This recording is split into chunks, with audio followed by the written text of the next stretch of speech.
what's so bad about inflation anyway? There's two issues related to the evaluation of inflation. One is that it results in a redistribution of wealth and income, which might be deemed unacceptable. The other is that there may be costs associated with inflation. And here, by costs, we mean lower output due to the phenomenon of inflation. Lower output produced in the economy as a whole. So let's look at each in turn. In the case of redistribution, this is a little bit controversial. There's not a consensus on the redistributive effect that inflation has on different groups within society. I mean, there's some general consensus, but on some really, really basic issues. But it's a question of where does the balance lie? So some economists say that inflation, in fact, benefits the rich and harms the poor. So the rich are winners from inflation and the poor are losers from inflation. Now, in making their case, these economists will tend to focus on the following groups. So into the winners category, they'll put asset holders, speculators, and employers with market power. So asset holders win from inflation, because if you're holding some kind of asset, let's say you're holding, I don't know, gold bars, then assuming gold bars rise with the prices of everything else, then the value of this asset will increase. You win from that. Your wealth increases through inflation.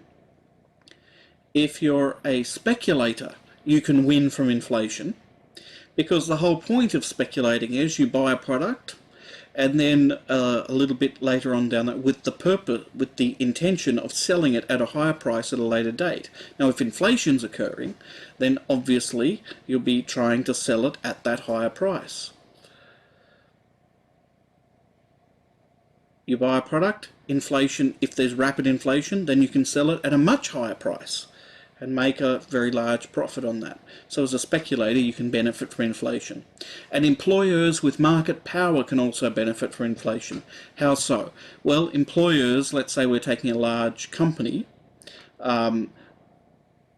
if prices in general are going up, then the prices of the products that they are selling are going up as well. Now, if they have market power, it means that since they're less constrained by competition from other firms, they can increase prices to a greater extent than firms that face a lot of competition. And furthermore, so their revenue can rise.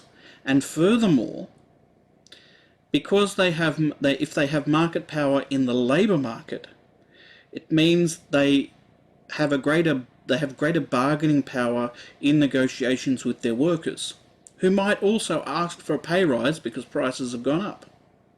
But if you have a strong bargaining position against your workers, you could allow them to have a pay rise, but a pay rise that is lower in percentage terms than the price increases that you charge for the products that you're producing. In which case, overall, your revenue is going up faster than your costs are going up. In which case, profit would be rising. Now, that's not necessarily going to be the case for employers who operate in competitive markets, both in the goods market and in the labour market. But you could argue that it does apply to employers with market power in the goods market and the labour market, as I just described. Now, these economists who say inflation benefits the rich and harms the poor say, when we get to the losers and we look at who that will be predominantly, we find, according to this argument, that they will be pensioners, the unemployed, and casual workers. So why pensioners and unemployed? Well, the argument would go that even though pensions and unemployment benefits are indexed to some extent, are pegged to some extent to the inflation rate. They're not pegged at a 1-to-1 ratio, the argument goes. So if inflation goes up by 3% in a given year, then the government will put off giving an increase in the pension and the unemployment benefits for that year if they can get away with it, right? If you can demonize the unemployed, for example, and say they're all just lazy layabouts who don't deserve anything extra, then the electorate buys that message, then politically you could possibly get away with not indexing the unemployment benefits for that year. Maybe the next year you'll have to index it. Maybe the year after you'll have to index it. But if you can get away with having to do that, then you're saving expenditure as a cost. You're saving expenditure which you can use to spend on other things as a government. So there's arguably a disincentive to index properly, in which case pensioners and unemployed over time will start to fall behind. That is, prices will rise faster than the benefits that they receive, so that eventually they will become poorer and poorer. Casual workers is basically the flip side of the story about the employers with market power. So casual workers tend not to be unionised, so they tend not to have much bargaining power.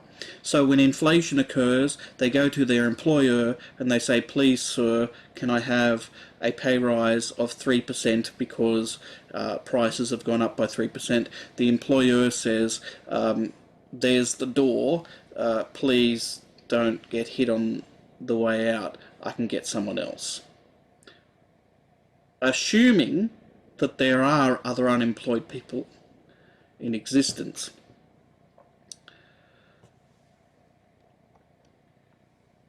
Other economists argue that this is not necessarily so, that inflation doesn't necessarily benefit the wealthy and harm the poor.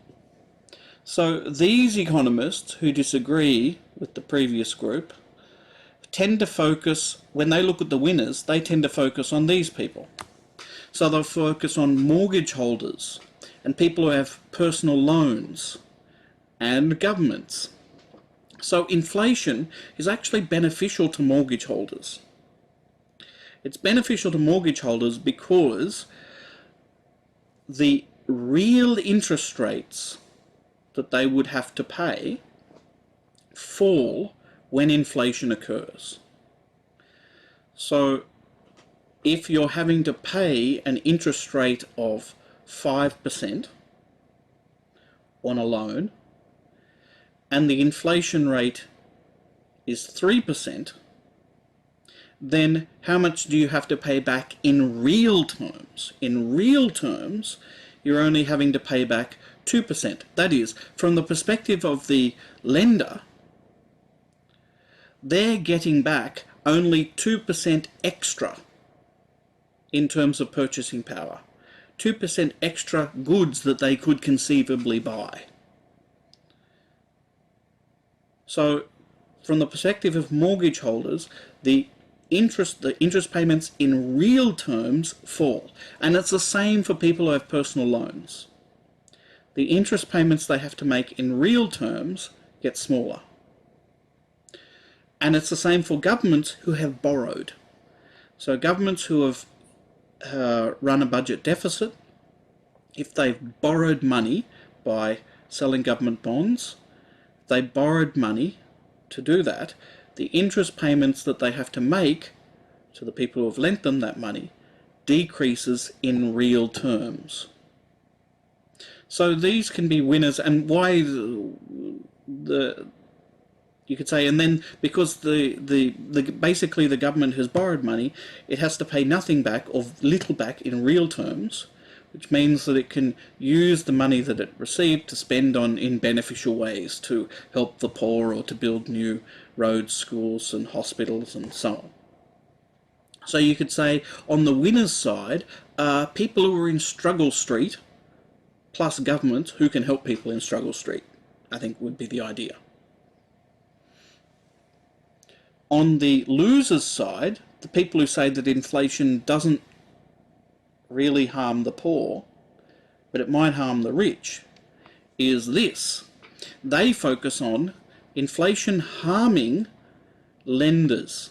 Inflation harms lenders. Like I said before, from the perspective of a lender, if they lent X amount of dollars to you at 5%, expecting to get, at the end of the year, 5% quote-unquote profit out of that, which they could buy 5% more goods and services with, if instead inflation has occurred at the level of 3%, in real terms they could only really buy 2% worth of additional goods and services.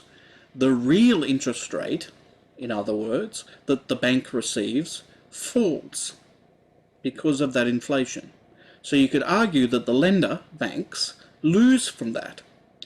Similarly, savers lose from that. If you've saved money, putting money in the bank, expecting to get an interest rate of, say, 3% on your savings, so you could buy 3% more goods and services than you could before at the end of the year.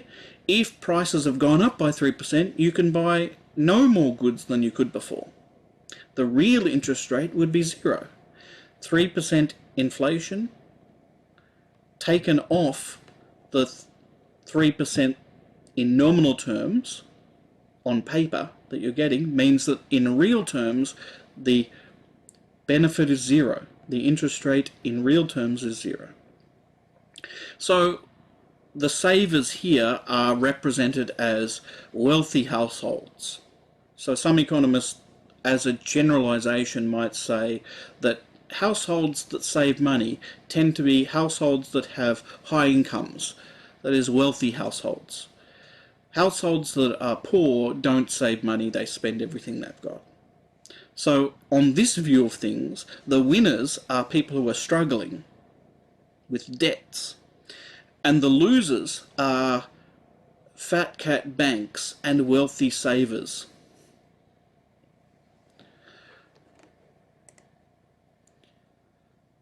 So we can see there's obviously a debate to be had there. Everyone in that debate agrees that everyone who is in the losers category is meant to be in the losers category, really is a loser. And everyone who is in the winners category really is a winner, does really benefit from inflation. What they disagree about is the extent to which winning and losing occurs. So, for example, you'll have some economists who say that the poor, say, Social Security beneficiaries, do not lose from inflation. The poor are not harmed by inflation because indexing by the government is of high quality and is usually done very well, so they don't lose out. So they make that as an empirical claim. But other economists say that's a load of crap. The government doesn't index properly, and so people who are on low incomes do lose out from inflation. Now that's an empirical debate, and you have to collect the evidence to figure out who's right and who's wrong. I think we can't talk in very general terms or make universal statements about any of this, about who the winners and the losers are, who's losing the most, who's winning the most. We can't make universal statements about that sort of thing because they really are empirical and they depend on the particular context, the particular country, and the particular historical period that you're looking at.